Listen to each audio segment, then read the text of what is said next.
1월 6일 살아계신 하나님의 말씀 마태복음 23장 11절부터 12절 말씀으로 섬김의 미학이라는 제 말씀 드리겠습니다.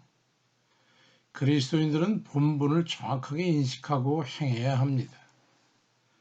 주님께서 마가복음 10장 43절 이하에서 예수께서 이르시되 집권자들과 고관들이 권세를 부리는 줄을 너희가 알지만 너희는 그렇지 않을지니 너희 중에 누구든지 크고자 하는 자는 너희를 섬기는 자가 되고 너희 중에 누구든지 으뜸이 되고자 하는 자는 다른 사람의 종이 되라고 말씀합니다. 그러면서 마가복음 10장 45절에서 내가 온 것도 섬김을 받으려 한 게 아니고 도리어 섬기려 하고 내 목숨을 많은 사람의 대속물로 주려 함이라고 삶의 목적을 말씀하셨습니다. 그러니까 그리스도인들은 주님의 명령대로 이웃들에게 권세나 부리고 위세를 부르는 그런 이들이 아니라 섬기는 이들로 살아야 하는 것이 본분임을 알고 그대로 살아드려야 되는 겁니다. 마태복음 23장 11절 12절에 너희 중에 큰 자는 너희를 섬기는 자가 되어야 하리라. 누구든 자기를 높이는 자는 낮아지고 누구든지 자기를 낮추는 자는 높아지리라고 말씀합니다. 섬김의 본분을 바르게 수행해야 합니다. 저는 섬긴다는 말을 아직까지 그렇게 하지 않습니다. 못합니다. 사랑한다는 아내와 자식도 제대로 섬기지를 못하고 살아왔으면서 어디를 가서 누구를 섬긴다고 할 수 있겠습니까?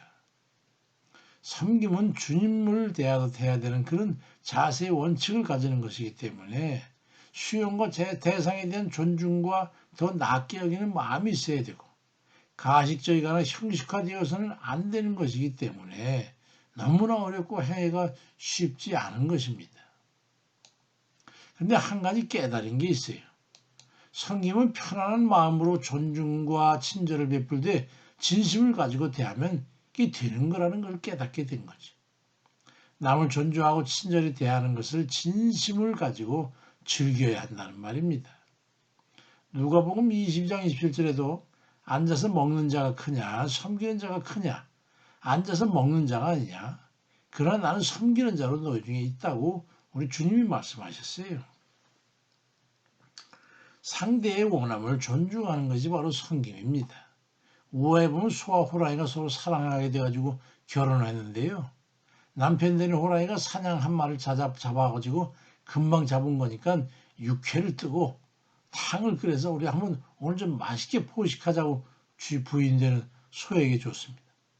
소는 질색을 하고 징그러웠지만은 억지로 음식을 만들어 주었어요. 그렇지만 자신은 하나도 먹을 수가 없었습니다. 이튿날에는 소가 아주 연하고 맛있는 풀을 뜯어다가 콩도 넣고 해가지고 여물을 쏘가지고 호랑이 남편에게 주고 자신도 아주 맛있게 배불리 먹었습니다. 그러다 보니까 사랑만 가지고는 살 수 없다는 것을 깨닫게 됐습니다.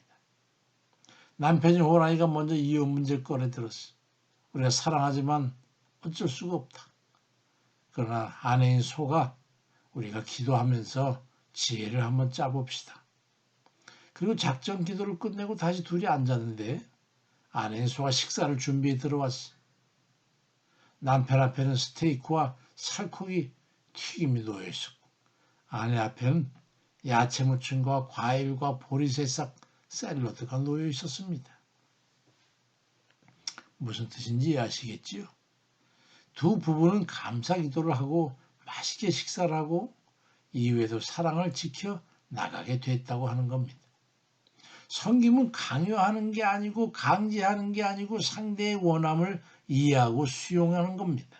사도 바울이 말한 빌립보 2장 3절 4절에 아무 일이든지 다툼이나 허용으로 하지 말고 오직 겸손한 마음으로 각각 자기보다 남을 낮게 여기고 각각 자기를 돌아보는 것처럼 각 다른 사람들의 일을 돌아보라고 하는 그 말씀입니다. 바로 남의 원함을 살펴 기꺼이 들어주는 것은 그런 걸 기쁨으로 여기고 말이죠.